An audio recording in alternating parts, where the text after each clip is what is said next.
काला साया। यूं तो बनारस घाट अपनी खूबसूरती के लिए बहुत प्रचलित है, पर घाट के किनारे कई राज लिए बैठे हैं। ये कहानी शुरू होती है बनारस के घाट के पास बनी ममता निवास से, जहाँ प्रिया लाल जोड़े में ममता के घर उसकी बहू बनकर आती है। आओ आओ बहू, घर को अपने पैरों से पवित्र करो। ममता घर की दहलीज पार कर ही रही होती है कि अचानक एक बहुत गंदी सी बास पूरे घर में फैल जाती है।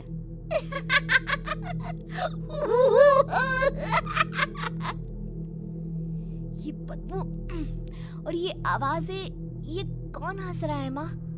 अब ये पड़ोसी ना हमारे थोड़े अलग से है। कहाँ हम शाकाहारी और ये मांस मच्छी खाने वाले।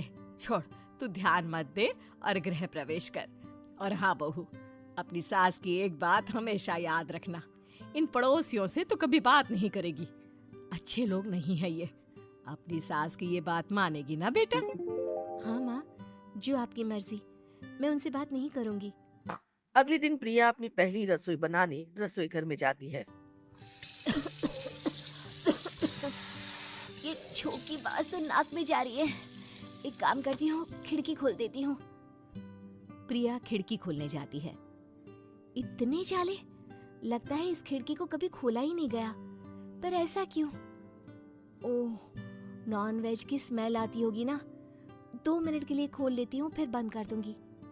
प्रिया खिड़की खोलती है। खिड़की खोलते ही उसकी नजर सामने वाले घर की खिड़की पर पड़ती है, जहाँ एक लड़की खड़ी होती है। हाथों में मेहंदी, लाल रंग की साड़ी, बिल्कुल सजी धजी, मानो प्रिया की तरह ही वो भी नई नवेली बहू हो। वो प्रिया को देखकर मुस्कुराती है। हे भगवान, माँ ने तो इनसे बात करने को मना किया था। प्रिया फौरन ही खिड़की बंद कर देती है और तवे पर चढ़ी रोटी की ओर देखने लगती है, पर वहाँ रोटी ना होकर मछली पड़ी होती है। ये क्या? पहली ही रसोई में इतनी बड़ी गलती! हे भगवान, अब मैं क्या करूं? प्रिया बहुत डर जाती है और फौरन रसोई की सफाई करने और फिर सभी के लिए खाना बनाने लग जाती है। जब वो सबको खाना परोसती है तो सब तो ठीक है, मैं बेकार में चिंता कर रही थी। हे भगवान, ऐसे ही बस अपनी कृपा बनाए रखना। रात के वक्त जब सब सो रहे होते हैं, तब प्रिया को पायल की आवाज सुनाई देती है, जिससे उसकी आंख खुल जाती है। ये पायल की आवाज कहाँ से आ रही है? प्रिया उठकर उस आवाज के पीछे छत की सीढ़ियों तक जाती है। रोने की आवाज आती है।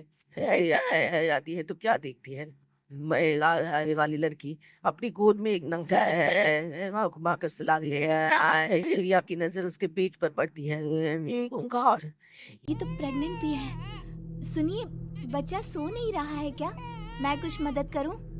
नहीं नहीं, आपके घर वालों को अच्छा नहीं लगेगा, मैं संभाल लूंगी। प्रिया की गोद से मिंजा हाथ मारकर प्रिया की गोद में आने को छटपटाने लगता है। दोनों घर अगल बगल में बने होने के कारण प्रिया उस बच्चे को गोद में ले लेती है। प्रिया के पास आते ही वो सो जाता है। बच्चे का वो स्पर्श रात भर प्रिया भूल नहीं पाती और अगली सुबह वो छत पर कपड़े सुखा रही होती है, तभी उसे एक औरत इशारा करके बुलाती है। मैं गौरी, स्नेहा की माँ हूँ। बहू, घर आना, बाबू को खिला भी लेना। वो शाम को जब घर पर कोई नहीं रहता, बच्चे से मिलने के लिए प्रिया छिपकर अपनी पड़ोसन के घर चली जाती है और कुछ देर बच्चे को खिलाकर वापस लौट आती है। इसके कुछ दिन बाद ही प्रिया को पता चलता है कि वो माँ बनने वाली है। ममता की खुशी का ठिकाना नहीं रहता।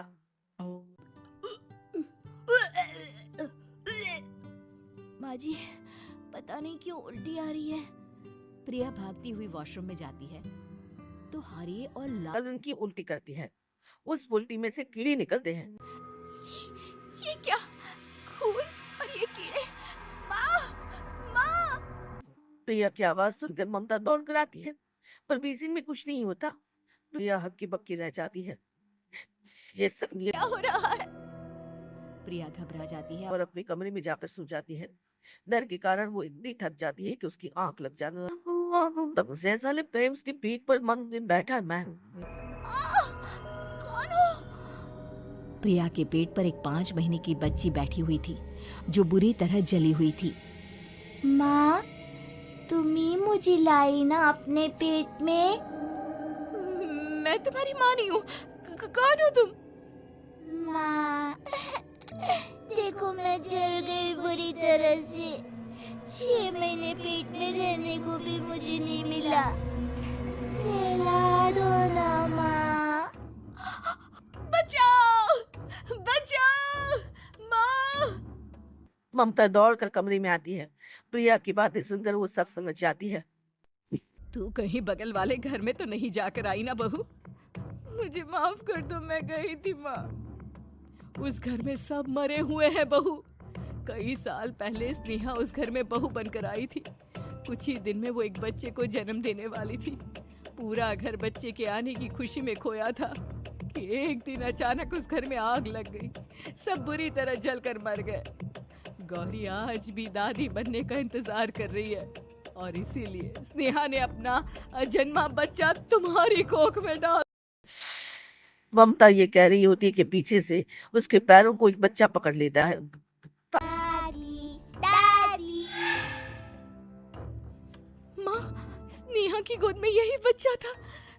ये बच्चा कौन है फिर? तेरी मौत है।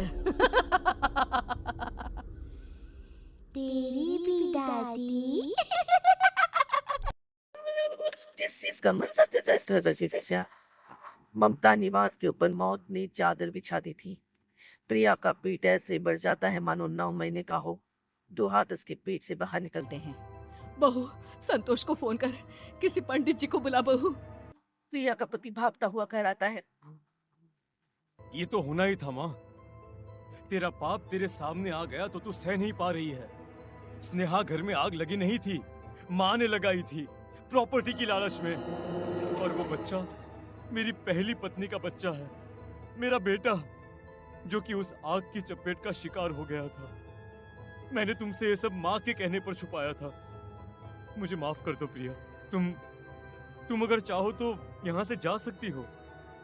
मैं तुम्हें किसी भी बंधन में रखना नहीं चाहता। मेरी शादी हुई है आपसे, मैं आपको छोड़ नहीं सकती, पर उससे पहले हमें स्नेहा, उसकी माँ और बच्चे की आत्मा की शांति करवानी होगी।